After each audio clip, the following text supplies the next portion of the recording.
La Terre est attaquée. Non, pas par des extraterrestres, pas encore, mais par quelque chose d'aussi implacable, des particules chargées provenant du Soleil, qui se dirigent vers nous à 1 million de kilomètres à l'heure.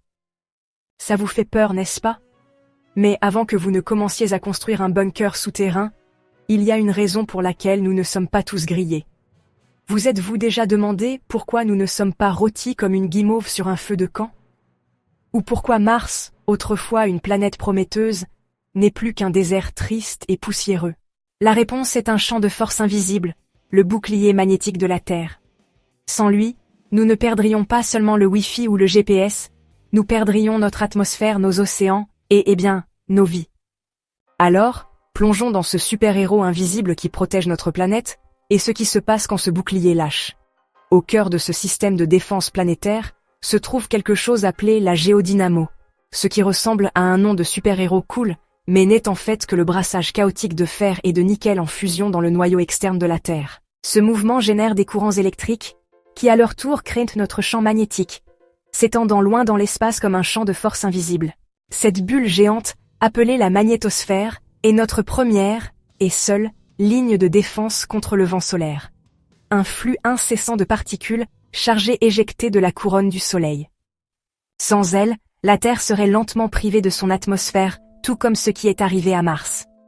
Il y a des milliards d'années, la planète rouge avait un champ magnétique, de l'eau liquide, et peut-être même de la vie, jusqu'à ce que son noyau se refroidisse, désactivant son bouclier protecteur. Le vent solaire a ensuite impitoyablement arraché son atmosphère, laissant derrière elle la roche froide et stérile que nous voyons aujourd'hui.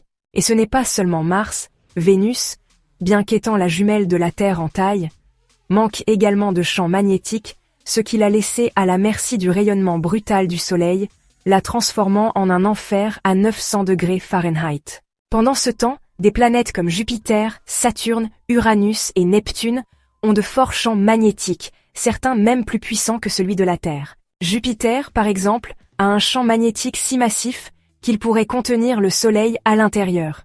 Et si vous trouvez les aurores terrestres époustouflantes, imaginez les aurores sur Jupiter, des anneaux lumineux plus grands que notre planète entière. Mais parlons des lunes. Certaines d'entre elles ont une surprise magnétique dans leurs manches. Prenez Ganymède, la plus grande lune de Jupiter. C'est la seule lune connue avec son propre champ magnétique. Les scientifiques soupçonnent que son noyau est toujours actif, maintenant la dynamo en marche. Et c'est là que les choses deviennent vraiment intéressantes. Des lunes comme Europe et Encelade, qui pourraient abriter des océans souterrains, pourraient être mieux protégées si elles avaient leur propre champ magnétique ou si elles orbitaient à l'intérieur de la magnétosphère d'une planète. Cela pourrait signifier de meilleures conditions pour la vie extraterrestre. Oui, on vous regarde, Europe. Et tant qu'on parle des plus grands succès de notre champ magnétique, n'oublions pas les aurores, ces spectacles lumineux envoûtants aux pôles.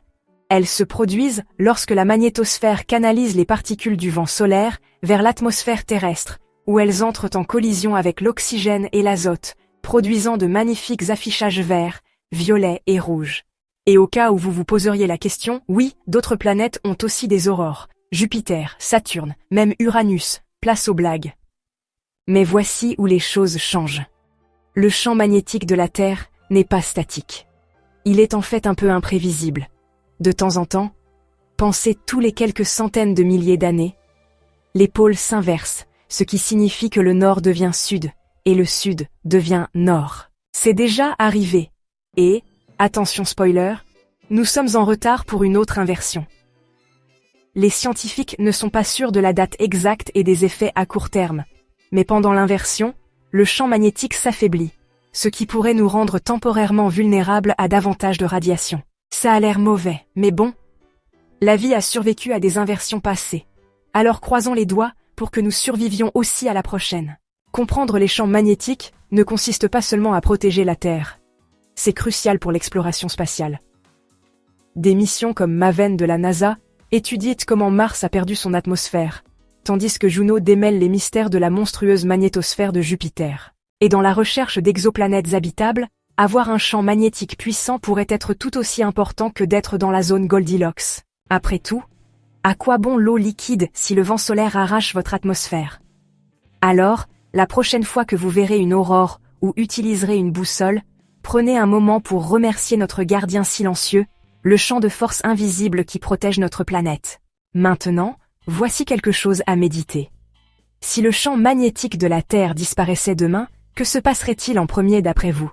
Un chaos planétaire total ou juste de très mauvais jours capillaires à cause de toute l'électricité statique? Dites-le moi dans les commentaires. Si vous avez aimé cette vidéo, n'oubliez pas de vous abonner, prenez soin de vous, prenez soin de vos proches, et je vous retrouve bientôt dans une autre vidéo.